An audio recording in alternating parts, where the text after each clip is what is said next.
दोस्तों और आप सभी का स्वागत है प्रीतम एकेडमी परिवार में और मैं हूं पंकज कुमार। तो बात करेंगे आज के इस वीडियो पे हम लोग क्लास 12th का इतिहास का एक चैप्टर है भक्ति सूफी परंपराएं। इस चैप्टर के इंपॉर्टेंट प्रश्नों पे बात करेंगे। तो सबसे पहला प्रश्न क्या है आपका कि शेख मोईउद्दीन चिश्ती की दरगाह कहाँ स्थित है? और आपका ऑप्शन क्या है? दिल्ली में, आगरा में, फतेहपुर सिकरी में और अजमेर में। तो मोईउद्दीन चिश्ती की जो दरगाह है ना वो अजमेर में है, यानी कि ऑप्शन नंबर डी आपका क्या होगा? सही होगा। चलिए आगे बढ़ते हैं। अगला प्रश्न है आपका, देख सकते हो प्रश्न है कि उत्तर भारत में भक्ति आंदोलन का आरंभ किस संत ने किया था? यानी कि किस संत के द्वारा उत्तर भारत में जो है ना भक्ति आंदोलन का आरंभ हुआ था? ऑप्शंस क्या है? कबीर, नानक, रामानंद और चैतन्य महाप्रभु। तो उत्तर भारत में भक्ति आंदोलन का शुरुआत जो है वो रामानंद के द्वारा किया गया था। तो ऑप्शन नंबर सी क्या होगा आपका? सही होगा। अगला प्रश्न है, गुरु नानक का संबंध किस धर्म से है?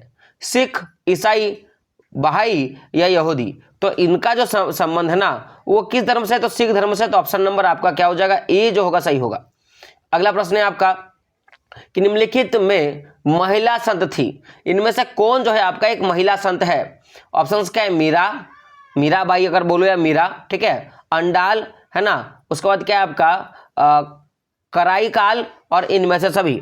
तो ऑप्शन नंबर डी आपका क्या होगा? सही होगा। आप इन सभी का नाम देख रहे हो, चाहे मीराबाई का नाम बोलो, अंडाल का बात करो या कराईकाल का बात करो, ये सभी के सभी कौन है? महिला संत। और यह प्रश्न पूछा गया है तो ऑप्शन नंबर डी आपका क्या होगा? सही होगा। अगला प्रश्न है आपका कि आईने अकबरी किसने लिखा है? ये जो आईने अकबरी है ये किसने लिखा है? तो आईने अकबरी को अबुल फजल ने लिखा है, ये बात याद रखिएगा। आगे बात करते हैं। अगला प्रश्न है आपका कि तमिल क्षेत्र से संबंधित आपका क्या है? मणिका चक्कार की दो विशेषता क्या है? देखिए तमिल क्षेत्र में एक नाम है, ठीक है, जिनका नाम क्या है? मणिकव चक्कार है ना, उनकी दो विशेषता आपको बताना है। तो अगर ऑप्शंस का बात किया जाए तो क्या है कि कांस्य मूर्तिकार है, शैव अनुयायी है और भक्ति गीत गायक है। अगला प्रश्न है कि शैव अनुयायी है, तमिल में भक्ति गीत के रचनाकार है। और ऑप्शन नंबर सी क्या है? तमिल भक्त गाना तथा नृत्यकार है। उपरोक्त तीनों में प्रथम ठीक है। तो देखिए अगर इनका मणिक वक्षकार का बात किया जाए ना तो ये वास्तव में जो है ना वो क्या थे? एक शैव अनुयायी हैं और साथ ही साथ तमिल में भक्ति गीत का क्या करते हैं? रचना करने का काम करते हैं। यानी कि ऑप्शन नंबर आपका क्या हो जा रहा है? ऑप्शन नंबर बी क्या होगा आपका? सही हो जाएगा। चलिए आगे बढ़ते हैं। अगर अगला प्रश्न है आपका कि जगन्नाथ का शाब्दिक अर्थ क्या है? और ये मोस्ट इंपॉर्टेंट क्वेश्चन है, एक प्रकार का ये आपका VVI प्रश्न, याद रखिएगा। जगन्नाथ का जो है आपका शाब्दिक अर्थ क्या है? संपूर्ण विश्व का स्वामी, विष्णु एवं शिव का अवतार, सभी का हितैषी और इनमें से कोई नहीं। तो देखिए जगन्नाथ शब्द का जो शाब्दिक अर्थ होगा वो क्या होगा? संपूर्ण विश्व का स्वामी। ऑप्शन नंबर ए आपका क्या होगा? सही होगा। अगला प्रश्न है आपका क्या है कि मारीची थी, मारीची कौन थी? बौद्ध देवी थी, जैन देवी थी कि हिंदू देवी थी? तो अगर मारीची की बात किया जाए तो ये एक बौद्ध देवी थी, बौद्ध धर्म को मानने वाली एक महिला थी। तो ऑप्शन नंबर ए आपका क्या होगा? सही होगा। आगे बढ़ते हैं। अगला प्रश्न क्या है आपका कि 8वीं से 18वीं शताब्दी तक वैदिक देवकुल के जो 3 देवता पूरी तरह गोंडा हो गए थे वो क्या थे? देखिए यहाँ क्या है 8वीं से लेकर 18वीं शताब्दी तक ये जो वैदिक कुल का बात हो रहा है ना, तो वैदिक कुल के जो 3 अवतार पूरी तरह से गोंडा हो गए थे ना, उनका क्या नाम है? ऑप्शंस क्या है? वरुण, वायु तथा इंद्र, अग्नि, इंद्र तथा सोम, उषा, सूर्य तथा आदिति और इनमें से कोई नहीं। तो 9 नंबर का आंसर क्या होगा? ऑप्शन नंबर आपका क्या हो जाएगा? बी क्या होगा? अग्नि, इंद्र तथा सोम, ये जो है ना वो पूरी की पूरी तरह से गोंडा हो गए थे। ठीक है, अगला प्रश्न है आपका। प्रश्न क्या है देख सकते हो। प्रश्न की बात किया जाए तो जाति के प्रति अलवार और नायनार संतों का दृष्टिकोण प्रगतिशील था क्योंकि उन्हें इसके लिए क्या करना पड़ रहा था? ऑप्शंस क्या है आपका? विरोध में आवाज उठाई, समर्थन में आवाज उठाया, आगे देख सकते हो कि रूढ़िवादी दृष्टि जारी रखने का समर्थन किया और उपरोक्त में से सभी गलत है। तो देखिए इनका जो है ना जाति के प्रति अलवार और नायनाट संतों का दृष्टिकोण प्रगतिशील था, क्योंकि वो क्या कर रहे थे कि जो भी विरोध हो रहा था ना, जो भी उनके नियमों का या जो भी उन्होंने जो भी पालन किया है, जिसका भी विरोध हो रहा था उनके प्रति इन्होंने आवाज उठाना शुरू किया था। तो ऑप्शन नंबर 1 आपका क्या होगा, सही होगा। अगला प्रश्न है आपका, देख सकते हो क्या है कि नल पीरा दिव्या, क्या आपका नल पीरा दिव्य प्रबंधन का वर्णन किसने किया था?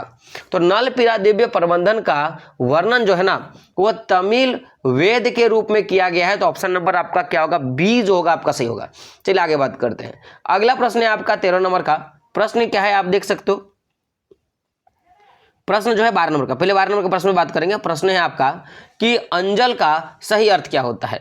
अंजल का सही अर्थ क्या होता है? तो ऑप्शन नंबर 1 क्या होगा, वह अवतार स्त्री थी, वह अलवार स्त्री थी। तो अंजल जो है ना क्या थी, एक अलवार स्त्री थी, ठीक है, अलवार धर्म को मानने वाली एक स्त्री थी। अगला प्रश्न है आपका 10वीं शताब्दी तक जितने अवतार संतों की रचनाओं का संकलन किया गया था उनकी संख्या क्या थी? तो देखिएगा कि 10वीं अवतार तक जितने अलवार संतों की रचनाओं का संकलन किया गया था उनका जो है कितना नंबर का वो था? तो 10वीं शताब्दी तक जो अलवार संत थे ना उन्होंने बहुत सारा रचनाएं किया और उन रचनाओं का संकलन यानी कि उन्हें एक जगह इकट्ठा किया गया, तो उनका संख्या पूछा है। तो 13 नंबर का आपका आंसर क्या होगा, ऑप्शन नंबर ए क्या हो जाएगा 12, क्या हो जाएगा ऑप्शन नंबर ए क्या हो जाएगा 12। चलिए आगे बढ़ते हैं। अगला प्रश्न है आपका कि दक्कन में चोल शक्तिशाली बने रहे, इसका क्या कारण है कि दक्षिण में जो चोल है वो शक्तिशाली बने रहे? तो ऑप्शंस क्या है, देखिए यहाँ पे ना कि डेट पूछा है कि जो दक्कन में जो चोल है वो शक्तिशाली बने थे, तो कब से कब तक? तो ऑप्शन नंबर क्या हो जाएगा बी, 9वीं से 13वीं शताब्दी तक जो थे ना वो चोल जो है दक्कन में सबसे ज्यादा शक्तिशाली बने रहे थे। अगला प्रश्न है बांस बनना, और यार इंपॉर्टेंट सा प्रश्न है। प्रश्न है कि बांस बनना नए आंदोलन के चालक थे, है ना, नए आंदोलन के चालक थे। अब वो कैसे थे, ब्राह्मण थे, क्षत्रिय थे, शूद्र थे कि वैश्य थे? तो जो बांस बनना है ना, बांस बनना ये क्या थे, जो ब्राह्मण थे, और इन्होंने क्या किया था, नए आंदोलन के ये चालक थे। तो ऑप्शन नंबर ए आपका क्या होगा, सही होगा। आगे बात करते हैं। अगला प्रश्न है आपका कि 13वीं शताब्दी में एक नवीन तत्व के रूप में जो इस्लाम धर्मावलंबी बड़ी संख्या में आए थे वो थे। तो ये देखिएगा 13वीं शताब्दी तक एक नवीन तत्व जो इस्लाम धर्म में शामिल हुआ, उनकी वो कौन थे, मुगल थे, तुर्क थे, सूफी थे कि अफगान थे? तो 16 का आंसर क्या हो जाएगा, ऑप्शन नंबर आपका बी। तो जो तुर्की जो तत्व थे ना, तुर्की लोग जो थे ना वो इस्लाम धर्म में ज्यादा मात्रा में वो 13वीं शताब्दी के दौरान शामिल होने लगे थे। अगला प्रश्न है आपका कि प्रथम सशस्त्रवादी में जो व्यापारी समुद्र के रास्ते पश्चिम भारत आए थे उनका नाम क्या है? कि प्रथम शास्त्रवादी थे, सहस्त्रवादी नहीं है क्या, जो है प्रथम शास्त्रवादी जो समुद्र के रास्ते में पश्चिम भारत से भारत आए थे वो कौन थे? तो ऑप्शन नंबर क्या हो जाएगा आपका बी, कौन थे, अरब के लोग। कौन थे? ऑप्शन नंबर बी आपका क्या होगा, सही होगा, अरब के लोग हो जाएंगे। अगला प्रश्न है, प्रश्न क्या है आपका कि इस्लाम का जिस शताब्दी में उदय हुआ वो क्या था? तो इस्लाम का उदय कौन सा शताब्दी में हुआ था, यही आपका प्रश्न है। तो इस्लाम का उदय जो है वो कब हुआ था? तो 13वीं शताब्दी हुआ था। ऑप्शन नंबर बी जो होगा आपका सही हो जाएगा। चलिए आगे बढ़ते हैं। अगला प्रश्न है कि बीजक किसके उपदेश संग्रहक है? तो अगर बीजक का बात किया जाए ना तो बीजक में किसके उपदेश शामिल है? तो कबीर का, बीजक में कबीर के उपदेश जो है शामिल है। अगला प्रश्न है निजामुद्दीन औलिया किस सूफी सिलसिले से संबंधित है? ये जो निजामुद्दीन औलिया है ना इनका संबंध किस सूफी संत से है? तो ये चिश्ती संप्रदाय के थे। तो ऑप्शन नंबर ए आपका क्या होगा, सही होगा। अगला प्रश्न है कबीर के शिष्य थे? तो इनमें से जो ऑप्शन है रामानुज है ना, रामानुज है ना, नानक, रामानंद और शंकराचार्य। तो कबीर जो थे ना वो किसके शिष्य, यानी कि उनके गुरु का नाम पूछा है कि कबीर का गुरु कौन था? तो अगर कबीर के गुरु का अगर नाम बात किया जाए तो उनका नाम क्या था, रामानंद। कौन थे उनके? रामानंद जो है वो कबीर के क्या थे, गुरु थे। आगे बात करेंगे। अगला है कराईकल अमाइरा नामक महिला किसकी भक्त थी? ये जो कराईकाल है ना ये किसके भक्त थी? ऑप्शन शिव, विष्णु, राम या कृष्ण। तो जो अरामाइक है ना ये किसके थे? तो ये आपके शिव भक्त थी। तो ऑप्शन नंबर ए आपका क्या होगा, सही होगा। आगे बात करते हैं। अगला प्रश्न है आपका कि विष्णु को अपना पति कौन मानती थी? मीरा, अंडाल, कराई काल, इनमें से सभी। तो विष्णु को अपना पति मानने का जो काम है ना, ये सभी करती थी। तो ऑप्शन नंबर आपका क्या होगा, डी जो होगा सही होगा। अगला प्रश्न है आपका, प्रश्न देखोगे कि शाहजहां की किस पुत्री ने ख्वाजा मोइनुद्दीन चिश्ती साहब की अजमेर स्थित दरगाह का वर्णन किया है? तो 24 का आंसर क्या होगा, ऑप्शन नंबर ए, जहां आरा। जहां आरा ने क्या किया था, शाहजहां मोइनुद्दीन चिश्ती की जो दरगाह है जो अजमेर शरीफ है ना, उसका वर्णन जो है किया था अपने पुस्तक में। अगला प्रश्न है आपका कि पुष्टि मार्ग का जहाज किसे कहा जाता है? पुष्टि मार्ग का जहाज किसे कहा जाता है? तो वल्लभाचार्य को। किसे? वल्लभाचार्य को पुष्टि मार्ग का जहाज कहा जाता है। आगे बात करते हैं। अगला प्रश्न है आपका कि महाराष्ट्र के संत थे, तो इनमें से कौन कौन जो है वो महाराष्ट्र के संत थे? तो याद रखिएगा, तुकाराम, रामदास और ज्ञानेश्वर, ये सभी के सभी महाराष्ट्र के संत थे। तो ऑप्शन नंबर डी आपका क्या होगा, सही होगा। चलिए आगे बढ़ते हैं। अगला प्रश्न है आपका कि निम्न में से महिला रहस्यवादी संत थी, इनमें से कौन जो है वो महिला थी और जो एक रहस्यवादी संत थी? तो ऑप्शन नंबर आपका क्या होगा, सी, क्या होगा, रबिया। तो रबिया जो है एक महिला रहस्यवादी संत थी। अगला प्रश्न है आपका कि बलबन की पुत्री का विवाह किस सूफी संत के साथ हुआ था? तो बलबन की जो पुत्री का विवाह है ना, वो किनके साथ हुआ था? तो फराउद्दीन गंज ए शक्कर के साथ हुआ था, जो कि क्या था, सूफी संत थे। ऑप्शन नंबर बी जो होगा आपका सही हो जाएगा। अगला प्रश्न है आपका कि ख्वाजा मोइनुद्दीन चिश्ती साहब की अजमेर स्थित दरगाह पर सर्वप्रथम कौन सा सुल्तान गया था? कौन जो सुल्तान था वो यहाँ पे जाने का काम किया था? तो मोहम्मद बिन तुगलक गया था। ऑप्शन नंबर बी जो होगा सही होगा। अगला प्रश्न है आपका क्या है कि सूफी मत की फिरदौसी शाखा निम्न में से कहाँ सबसे अधिक पनपी है? ये जो सूफी मत का जो एक शाखा है फिरदौसी शाखा, वो सबसे अधिक कहाँ पे पनपा है? ऑप्शन क्या है, बंगाल, उड़ीसा, दिल्ली या बिहार? तो याद रखिएगा, अगर इसका आंसर का बात किया जाए तो ऑप्शन नंबर क्या होगा, डी। बिहार में जो है ना इस शाखा का ज्यादा मात्रा में अनुयायी देखने के लिए मिला है।